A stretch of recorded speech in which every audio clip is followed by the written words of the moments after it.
નમસ્કાર દર્શક મિત્રો, બોટાદ દસ્તક ન્યૂઝમાં આપનું હાર્દિક સ્વાગત છે અને હું છું એલડી મકવાણા। આપ જોઈ રહ્યા છો બોટાદ દસ્તક ન્યૂઝ। હવે પછીના સમાચાર વિગતવાર। 23 વર્ષથી ફરાર છેતરપિંડીનો આરોપી ઝડપાયો। ભાવનગર પેરોલ ફ્લો સ્ક્વોડે અમદાવાદના વટવામાંથી આરોપીને દબોચ્યો।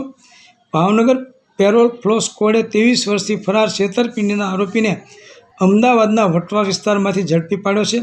પોલીસને મળેલી બાતમીના આધારે આરોપી જુવાનસિંહ ઉર્ફે મનુભાઈ ગુલાબસિંહ રાઠોડ ઉંમર વર્ષ 61ની ધરપકડ કરવામાં આવી છે।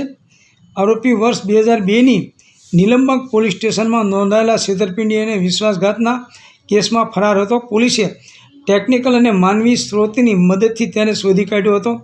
આરોપી હાલમાં વટવા વિસ્તારમાં ચંદન પાર્ક સોસાયટીમાં રહેતો હતો। ડ્રાઇવિંગનો વ્યવસાય કરતા આરોપીનું મૂળ વતન પંચમહાલ જિલ્લાના મોરવા કડપ તાલુકાનું વાળોદરા ગામ છે। તેની સામે આઈપીસી કલમ 406, 420 અને 54 હેઠળ ગુનો નોંધાયેલો છે।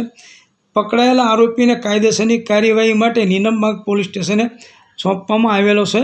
સૌજન્ય દિવ્યા ભાસ્કર, બોટાદ દસ્તક ન્યૂઝ, એલડી મકવાણા, બોટાદ।